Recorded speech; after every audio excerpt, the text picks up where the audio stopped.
Mga master, okay lang bang? Huwag niyong skip ang mga ads sa aking mga video kung okay lang mga master. Salamat sa solid na suporta po. Yon, what's up mga masters? Nandito na naman tayo sa panibagong araw, panibagong kabanata na naman ang pagsasama-samahan natin ngayon guys.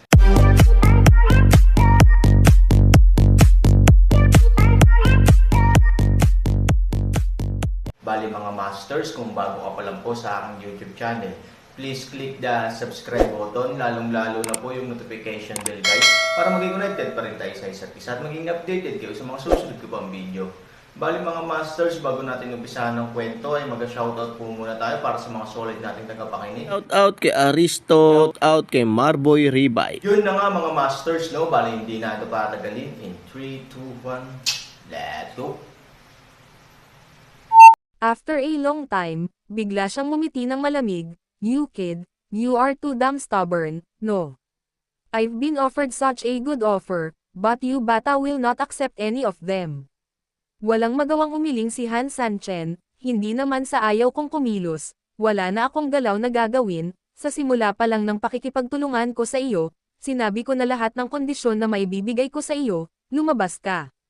Ako, Han Sanchen, hindi ako isang taong may reserbasyon sa anumang bagay, lalo na sa mga nagtitiwala sa akin. I will give you the maximum I can give you directly, and there is absolutely no possibility of leave any backup, so, if you want to bargain with the price, then I really can't give you anything, or, as I said, binigay ko lang lahat sa iyo. Alam ng halimaw na ang pagbibigay ng lahat ay talagang hindi makatotohanan. Ang gininto ang katawan ay pinahina ng Han Sanchen, ngunit hindi ibig sabihin na ang gininto ang katawan ay tuluyan ng nawala. Sa makatuwid, kung gusto ng halimaw na sakupin ang katawan ni Han Sanchen, palaging magkakaroon ng napakalaking time bomb dito. Kapag ang gininto ang katawan ay ganap na na-activate sa ilang kadahilanan, ito ay talagang napakahirap na sugpuin ang gininto ang katawan na may kasalukuyang kakayahan ng halimaw. Pagkatapos, pagdating ng panahong iyon, ang halimaw ay hindi magkakaroon ng magandang wakas.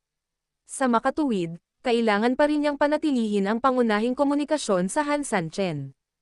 Kailangan pa niyang magkaroon ng kompletong kooperasyon kay Han Sanchen. Sa makatuwid, ang huling kondisyong ito ay malinaw na hindi katanggap-tanggap, kaya isang bagay na lang ang natitira, at iyon ay, ang hindi kompromisong saloobin ni Han Sanchen. To tell you the truth, nalungkot talaga ako nung nabalitaan kong hindi sapat ang anak mo, ang halimaw ay sumangot ng masama, ngunit, muli, sa katunayan, wala na talaga akong balak na balikan ang aking mga salita, ang kahulugan ng. Nang marinig ito, bahagyang nagulat si Han Sanchen, ngunit sa pangkalahatan ay pasok ito sa kanyang inaasahan. Total marami pa namang alam si Han Sanchen tungkol sa halimaw. Many times, this guy is indeed very eccentric, but he also has his bottom line and his basic dignity. At ang pangunahing dignidad na ito ang nagpapahintulot kay Han Sanchen na mahulaan na kapag nangako siya sa iba, tiyak na tutuparin niya ang kanyang pangako. Sa makatuwid, naniniwala si Han Sanchen na ang kanyang pinakamalaking kalamangan sa mga kondisyong inaalok ng iba ay nakipagkasundo muna siya sa halimaw. Based dito, naniniwala si Han Sanchen na maaaring hindi siya matalo sa ganitong klase ng kompetisyon. You are just teasing me on purpose. By the way, let's see if I can compromise on anything for you. Nakangiting sinabi ni Han Sanchen, sa hitsura nito ngayon, talagang malaki ang posibilidad na magkakaroon tayo ng mga salungatan sa hinaharap. Pero, naisip mo na ba na kung malakas ang relasyon natin, sa araw ng paghaharap, baka hindi na tayo lumaban hanggang kamatayan? I mean, siguro, based on our mutual feelings, at that time, we can simply compete and the winner will be decided. Ang pag-save ng buhay ng isang tao sa oras na iyon ay talagang mas mahalaga kaysa sa pagliligtas ng buhay ng isang tao ngayon. Kung tutusin, kung mamamatay ka ngayon, hindi mo hahayaang mamatay nang hindi nababawi ang iyong lakas, ngunit kung mamatay ka sa bandang huli, malulungkot kang magdadalamhati na sinubukan mo ang iyong makakaya upang makabawi sa iyong peak at namatay pa rin, na nagsasayang ng labis na pagsisikap, hindi ba't mas kalunos-lunos iyon? Nang marinig ito ng halimaw ay hindi napigil ang matawa. You kid, you really opened your mouth with one mouth, and the rest was all made up. I really didn't expect that even in such a bad situation, you can speak with a certain degree of comfort with your mouth. Kawili-wili. However, I will tell you the truth. I really agreed to the conditions offered by the other party. Nakasimangot si Han Sanchen, hindi siya nag-iisip ng ibang bagay, iniisip niya kung ano ang ibig sabihin nito ng halimaw. Parang pumayag siya na makipagtulungan sa kanya, ngunit sa sandaling ito, bigla niyang sinabi na pumayag siya sa mga kondisyon ng ibang tao. Ano ang ibig sabihin nito? Malinaw naman, hindi ito ang literal na kahulugan, ngunit dapat ito ay ibang antas ng kahulugan.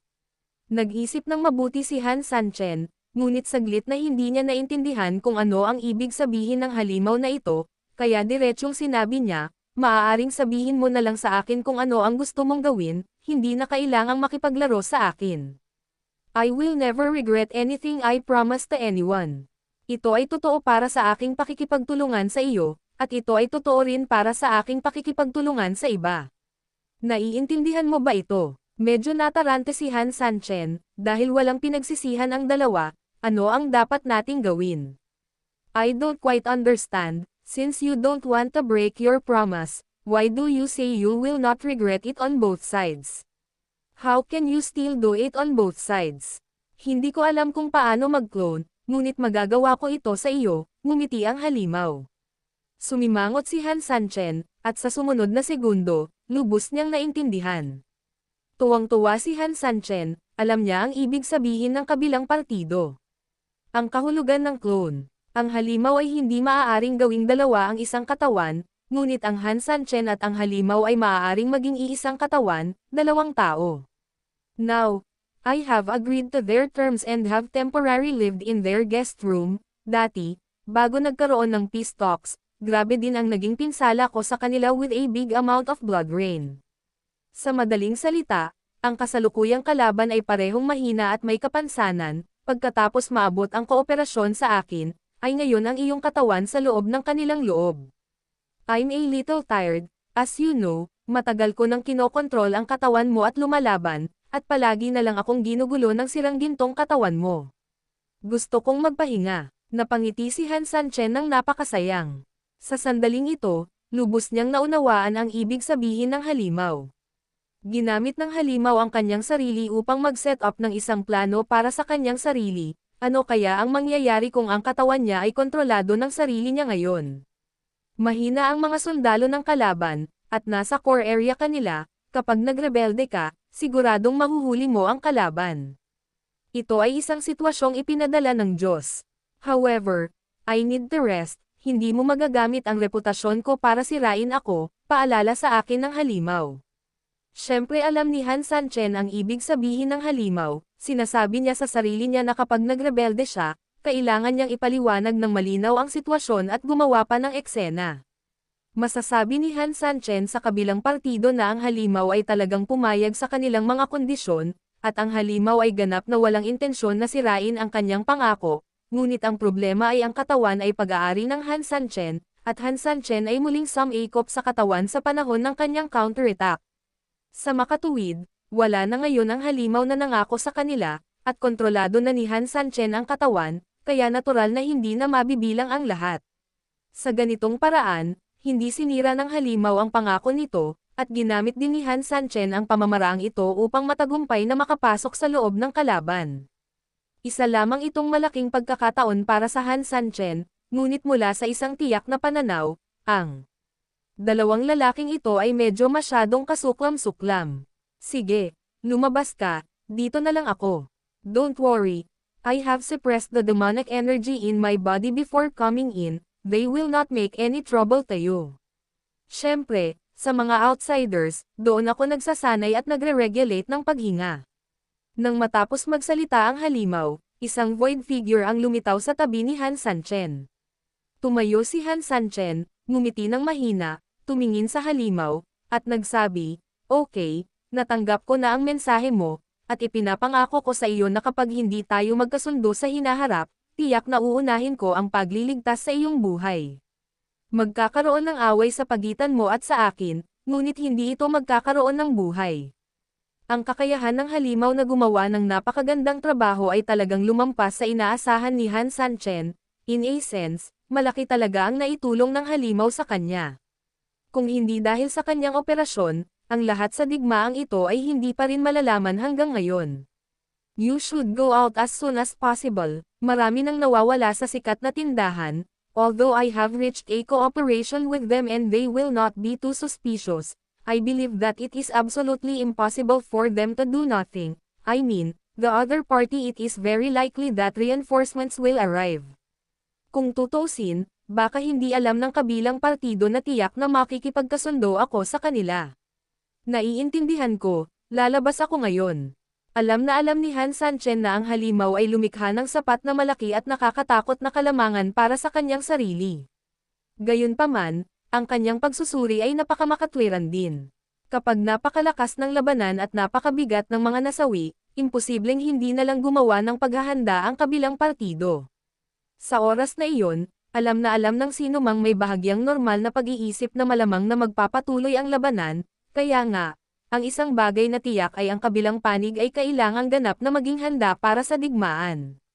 Kung gayon, lohikal at makatwiran lamang na magpadala ng mga tropa mula sa labas upang suportahan. Kahit ang tanga ay gagawa ng higit pang paghahanda, kung tutuusin, ang tindahan na ito ay hindi isang lugar kung saan maaaring manatili ng basta-basta ang mga pusa at aso. Dito, pagkatapos ng lahat, ito ay isang mahalagang lugar, at ito rin ay isang mahalagang lugar para sa paggawa ng kayamanan. Sa makatuwid, tiyak na paprotektahan ng kabilang partido ang lugar na ito ng buong lakas. Ang biglaang kompromiso sa pagitan ng halimaw at ng iba ay ganap na hindi inaasahan, ang kabilang partido ay malamang na hindi isinasaalang-alang ang bagay na ito. Sa makatuwid, ang mga pagsasaalang-alang ng halimaw ay napakatama. Bagaman nakakuha ng napakalaking kalamangan si Han Sanchen sa tulong ng halimaw, wala siyang gaanong oras. Sa pag-iisip nito, mabilis siyang nagpaalam sa halimaw. Agad na pinalabas ni Han Sanchen ang kanyang kamalayan at mabilis na bumalik sa kanyang sariling katawan. Pagkatapos bumalik sa kanyang katawan, ang pulang dugong aura sa pulang dugo na figure ay nagsimulang maglaho ng husto, unti-unti. Nagsimulang unti-unting nahayag ang katawan ni Han Sanchen matapos mawala ang pulang ilaw ng dugo. Na muling nakaranas ng matinding pisikal na pinsala, mararamdaman mo na ito ay talagang awkward, kumpara sa bawat nakaraang reorganisasyon, ang katawan ay sumailalim sa mga pagbabago at paglaki ng husay. Sa pagkakataong ito, okay lang na humingi ng kahit ano. Pagkatapos ng lahat, ang demonyong dragon ay nag-alay ng dugo nito, na natural para sa katawan ni Han Sanchen, at sa isang malaking lawak ito ay nagsilbi lamang upang protektahan siya. Walang pagpapahusay sa lahat, at natural, walang pagbabago o paglago. Gayunpaman, nararamdaman pa rin ni Han Sanchen ang pagkakaiba sa pagitan nila. Oo, ibig sabihin, ang lakas ng demonyo ay mas malakas kaysa dati. Ngunit ang mga ito ay madaling maunawaan, bago isara ng halimaw ang kanyang kamalayan, iniwasan lamang niya ang kanyang sariling lakas ng demonyo sa isang tiyak na lawak. Sa katunayan, nag-iwan pa rin siya ng maraming demonyong enerhiya para kay Han Sanchen. Pangalawa, nariyan ang demonyong enerhiya na dala ng kumpletong pagsabog ng dugo ng demonyong dragon. Bagamat marami sa kanyang demonyong enerhiya ang na-neutralize at naibigay sa demonyong enerhiya ng halimaw upang labanan ang napakalaking pambobomba na dulot ng pag-atake ng kalaban, ang payat na kamelyo ay mas malaki pa rin sa kabayo. Ang dugo ng demonyong dragon ay nag-iwan pa rin ng maraming kapangyarihan sa katawan ni Han Sanchen, ngunit medyo anemic. Biglang naalala ni Han Sanchen ang sinabi sa kanya ng halimaw, bigla niyang hinampas ang ulo niya at natauhan. Sinabi ng halimaw na gumamit ito ng ulan ng dugo upang magdulot ng malaking pinsala sa mga kalaban sa sikat na tindahan. Anong uri ng ulan ng dugo ang may ganoong kapangyarihan? Ito ay maaaring dugo lamang ng Han Sanchen. Dapat mong malaman na ang pag-ulan ng dugo mismo ay hindi isang nakakasakit na paraan, ngunit ang dahilan kung bakit ito ay maaaring magdulot ng malaking pinsala sa kaaway ay ang dugo ng Han Sanchen ay lubhang kinakaing unti-unti. Sa makatuwid, tanging kapag ang dugo ni Han Sanchen ay inilabas sa ulan maaari itong magdulot ng napakalaking pinsala sa mga ordinaryong tao. Alam din ni Han Sanchen na malamang na ginamit ng halimaw ang trick na ito pagkatapos matuklasan ang mga pahiwatig tungkol sa sarili niyang dugo. Pero ginamit niya, gayunpaman, kapag ang dugo ay inilabas at pinaghalo sa isang ulan ng dugo, isang malaking halaga ng dugo ang palaging kailangan. Naramdaman ni Han Sanchen na para siyang baboy, na direktang idiniin upang patayin ang baboy, sa entablado, at pagkatapos ay dumudugo na parang baliw. Sa pag-iisip tungkol sa eksenang iyon, nadama ni Han Sanchen na siya ay karaniwang nalulumbay sa bahay. Gayunpaman, anuman ang mangyari, ang halimaw ay lumikha ng isang lubhang kanais-nais na kondisyon para sa kanyang sarili, nagagawa na niyang tumagos sa kalaban ng walang gaanong depensa. Sa makatuwid, kung mayroong anumang maliit na aksyon, ito ay magiging lubhang madali para sa Han Sanchen ngayon. Sa pag-iisip nito, hindi napigilan ni Han Sanchen na mapamura. Napakahusay niyo akong niloko noon, ngayon naman ay ako naman ang manligaw sa inyo. Yun na nga mga masters, no? Bali panibagong kabanata na naman yung natapos natin ngayong gabi. Muli, maraming salamat po talaga sa walang sawang suporta po sa aking YouTube channel na talagang inaabangan niyo po ang bawat upload ko po. Bali mga masters, magkita-kita ulit po tayo bukas ng gabi at ngayon po ay magpapaalam po muna tayo. Bali mga masters, bye-bye!